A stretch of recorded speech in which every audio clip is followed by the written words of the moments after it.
शुक्रिया मोहतरमा चेयरपर्सन साहिबा। हमने भी स्टार्ट से माइक दबाई थी चूँकि तिरा का ऑपरेशन शुरू होने वाला है या शुरू हो चुका है।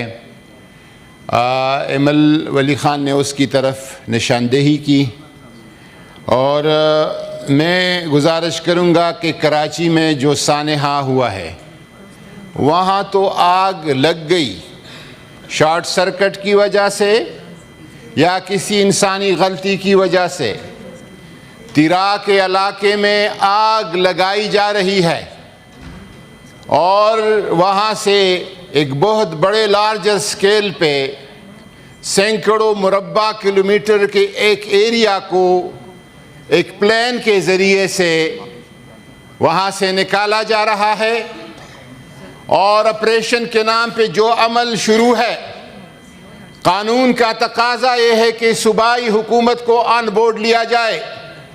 सूबाई हुकूमत से खैबर पख्तूनख्वा के हुकूमत के साथ कोई मुशावरत उस हवाले से नहीं है और वहाँ पर जो मंजर देखे जा रहे हैं, अक्सरियती तिराह के इलाके में आजकल दर्जे हरारत नुक्ते इंजमात से नीचे है और रस्ते में बच्चे, ख़वातीन हलाकतें हो रही हैं और शहादतें हो रही है।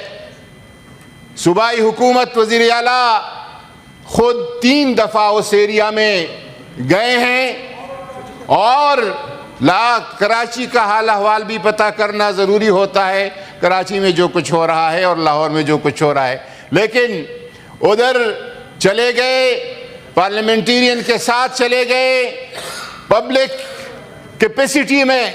हमारे यहाँ एक सेनेटर है मिर्ज़ा अफरीदी साहब, उसका घर उस एरिया के करीब है। वहाँ पे उसने हज़ारों लोगों को जो बेघर हो गए हैं उनको पनाह दी है, उनके खाने पीने, राशन और दवाइयों का इंतज़ाम कर रहा है। सूबाई हुकूमत का जो बस है, जितना इस्तिताअत है वो कर रहे हैं, लेकिन कहाँ पे है? एनडीएमए किधर है? वफाकी हुकूमत के इदारे किधर है? और ये रोज़ बरोज़ जो ऑपरेशंस का ड्रामा रचाया जा रहा है, हम दहशतगर्दी के किसी भी नौ और किस्म के खिलाफ हैं। हम वो लोग जो हमारे सिक्योरिटी फोर्सेस पे हमला करते हैं उसको पाकिस्तान का दुश्मन समझते हैं। पाकिस्तान का सबज हिलाली परचम वो हमारे लिए सब कुछ है, लेकिन ऐसा नहीं कि दहशतगर्दी के नाम पर पूरे इलाके को तबाह बर्बाद, वहाँ के वहशत और खौफ फैलाया जाए और वहाँ के अमन को तसनस किया जाए। फिर इस पे मजाक तो ये है कि वहाँ पे एंकर्स को ले गए थे और वहाँ पे उन एंकर से जो इंटरव्यू कराई गई वो एक ही इलाका अफ्यून का है, चर्च का है, बंक का है। एक तरफ मार रहे हो और दूसरी तरफ उस इलाके के लोगों को जो कसमपुरसी में अपने घर छोड़ रहे हैं, आज घर छोड़ो, 2 साल बाद फिर ऑपरेशन है, 3 साल बाद फिर ऑपरेशन है। आखिर आप क्या करना चाहते हैं? अगर पाकिस्तान खैबर से कराची तक है तो जो कानून कराची और लाहौर के लिए है वो खैबर के लिए, वो लोगों के लिए भी होना चाहिए। वो हुकूक जो कराची और लाहौर के बच्चों को हासिल है वो खैबर के बच्चों को भी हासिल होने चाहिए। इस हवाले से मैं गुजारिश करूंगा, हमारे सेनेटर साहब ने तिरा पे बात की तो 804 याद आ गए। पता नहीं इस सिस्टम के हर चीज़ पे, क्या हिसाब पे 804 क्यों सवार है? ये 804 की बात नहीं है, ये इंसानियत की बात है, वहाँ के बच्चों की बात है, वहाँ के ख़वातीन की बात है। मैं गुजारिश करूँगा कि वफाकी हुकूमत अलर्ट हो जाए और इस हवाले से अगर आपने ऑपरेशन कर दिया है, मुसल्लत कर दिया है और लोगों को जलील करने का आपने टेका लिया हुआ है तो जाके कुछ खिदमत भी कर ले। शुक्रिया जी। आप प्लीज़ लिमिट कीजिए अपनी स्पीचेस क्योंकि सारे मेंबर्स ने बोलना है। Senator Sarmad Ali, I am coming to you next. आप शेर अली साहब। जी, अब मेंबर्स बात भी करना चाह रहे हैं।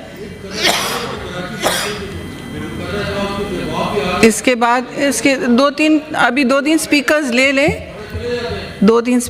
लें, and we'll go back to business. शुक्रिया जी सेनेटर सर, शुक्रिया जनाब चेयर। जी, I am going by this list.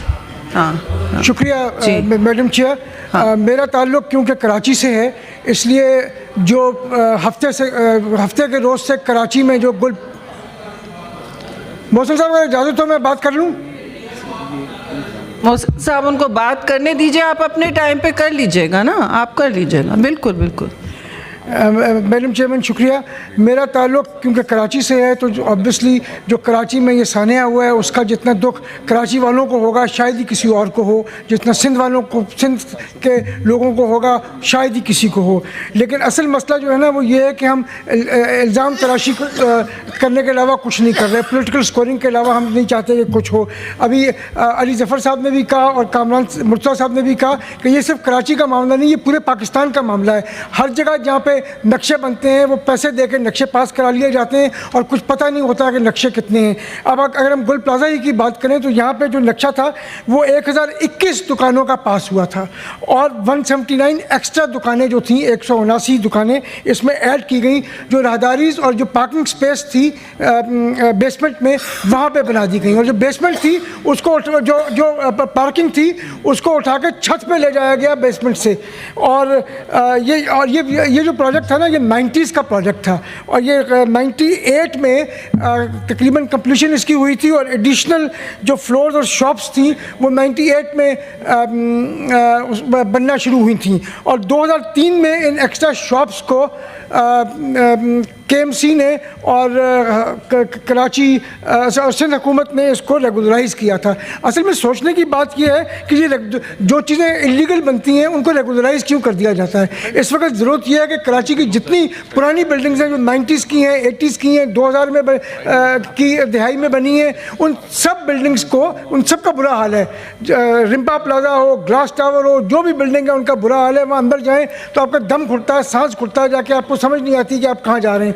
उन तमाम बिल्डिंग्स को एक रिव्यू करने की ज़रूरत है कि उन बिल्डिंग्स का हाल क्या है और वहाँ पे क्या किया जा सकता है। और मैंडेटरी होना चाहिए हर बिल्डिंग में फायर एग्जिट, जो किसी शायद ही किसी शाज़र नाज़र किसी बिल्डिंग में हो जो पिछले 10-15 साल में बिल्डिंग्स बनी है उनके अलावा। और कोई फायर एक्सटिंग्विशर्स जो होते हैं, एक ज़माने में हम देखा करते थे हर बिल्डिंग में लगे होते थे, वो कोई रखता ही नहीं है, अब ख़त्म हो गए। वो ये जो चेयरमैन थे इनके, उन्होंने कहा, जो चेयरमैन है वहाँ तक उसके दुकानदारों की एसोसिएशन के, उन्होंने कहा कि जी हमने फायर एक्सटिंग्विशर रखे हुए थे, कुछ नहीं थे, बाल्टियाँ थी जिसके अंदर रेत थी, इसके अलावा कुछ नहीं था जो डाला गया। तो ये तमाम चीज़ों को देखने की ज़रूरत है जो और जितनी इस किस्म की चीज़ें ना, अब एक्शन ले, क्या एक्शन लेंगे? जो 2003 के अफसरान थे बिल्डिंग कंट्रोल अथॉरिटी में, वो तो रिटायर हो गए होंगे, कुछ उनमें से ऊपर खुद अल्लाह मियाँ के पास चले गए होंगे।